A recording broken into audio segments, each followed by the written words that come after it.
As you can see from the title of the video, yes, I'm feeling a little bit wild today. And I'm riding with the New York Giants. Let's get right into this, these divisional round bets. And I'm going with the New York Giants at +7.5 against the Philadelphia Eagles. The Giants have a 71.4% playoff win percentage since 2003. And the G-Men have covered the spread in 77.8% of their playoff games also since 2003. I know most of that came because, from the sexy hand of Eli Manning. I know Daniel Jones and Eli Manning, they on different tiers, you know what I mean? They in different worlds, but even with that, I love how Brian Daboll's getting these guys competing the way they came out in Minnesota. And, I know that's the Vikings and the Vikings are trash, but, they still get a playoff win, get that momentum, get that confidence, and you got to go now into Philadelphia. These teams just played each other back in Week 18. Jalen Hurts played, and most of the Eagles played.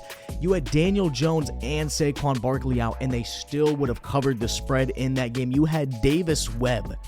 You had David Webb for the Giants, and you still cover the +7.5. They only lost by 6 points in Lincoln Financial Field. Jalen Hurts played. I could be really wrong about this one, and the Eagles just come out and dominate, but this is a big division game, and the Giants and the Eagles, man, they hate each other. The way the Eagles have screwed the Giants over in years past with, losing in the divisional round against this team, the Giants, and then also Deshaun Jackson, his kickoff return. Deshaun Jackson's kickoff return back in the day when the punter was supposed to squib kick it. He kicked it right to Deshaun. He took it back for a touchdown to win the game, and Tom Coughlin almost had a heart attack on the field with that, and he was just, he was just laying into his punter. I think it's going to be a 6 to 7 point win by the Eagles, but it's not going above.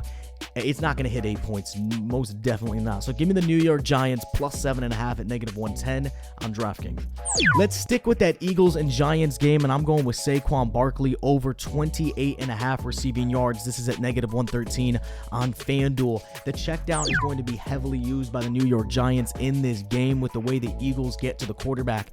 They lead the league in sacks and by a healthy margin, +15 in sacks, above second place. They're also second in the NFL in pressure percentage at 25.5%. So with the way they're going to get to the QB, man, they're going to be making Daniel Jones shit his fruit of the looms. I think he's just going to dump it off to Saquon. He's like, I'm not hitting the grass again, and he's going to dump it off to Saquon and let him do it. So the check down will be, there's going to have no time, like no receiver's going to have time to get downfield. He has hit this in 3 of his last 5 games and had 56 yards versus the Minnesota Vikings last week. So I think he healthily goes over this. I'd even take this at 29.5. I think he's going to have 30+ receiving yards in this game, but I'm going to ride with this 28. Give me Saquon Barkley over 28.5 receiving yards at -113.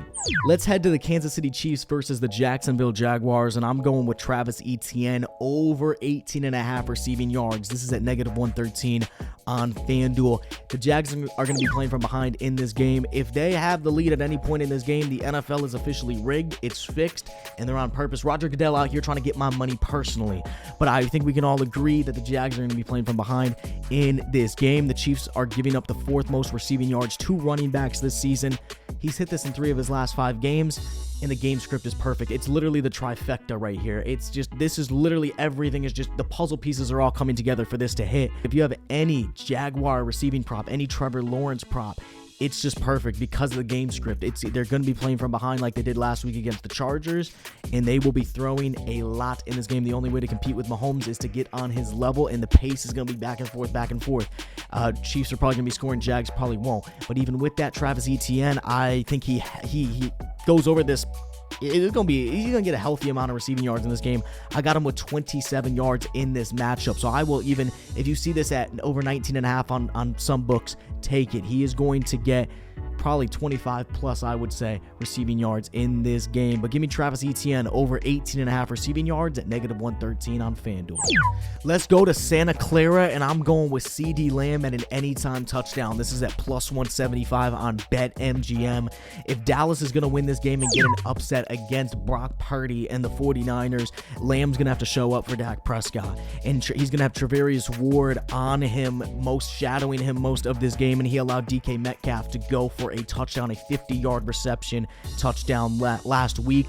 Ward has allowed 2 touchdowns in the last 3 weeks, and Lamb has had 4 TDs in the last 6 games for Dallas. So with all that, Lamb's going to have to show up. Dak coming off a big 5-touchdown game against the Tampa Bay Buccaneers. Lamb is going to be a big part of this offense like he usually is, and Javarius Ward is very beatable, and I really think that he, at one point in this game, CeeDee Lamb is going to cross the chalk. I also love the juice on this at plus 175. You almost get this at 2-to-1 odds for this to hit. So give me CeeDee Lamb at an anytime touchdown at plus 175 on BetMGM. And let's end this with Devin Singletary. I got over 1.5 receptions. This is at plus 105 on BetMGM. I actually had this thing on DraftKings at the same odds, and it literally, while I was filming this, in 20 seconds, it went from 1.5 plus 105 to over 2.5 juiced. Josh Allen, he is going to be forced to take the check down in this game. I know Josh Allen gets bored with the check down. He wants to chuck it downfield.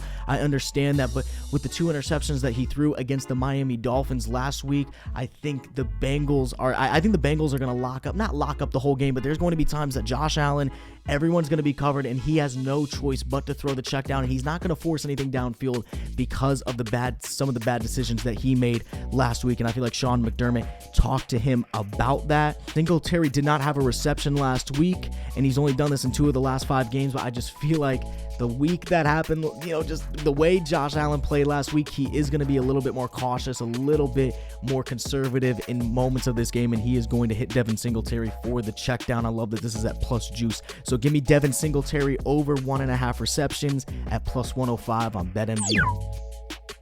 Bro, it would be wild if the Giants got an upset against the Philadelphia Eagles, man. Hey, I wouldn't be totally shocked. If there's going to be one upset that I see, it's going to be that. I mean, I don't know what else is an upset. The Jags, no way, bro. I mean, I think even plus 370 is a little bit too low for Jacksonville.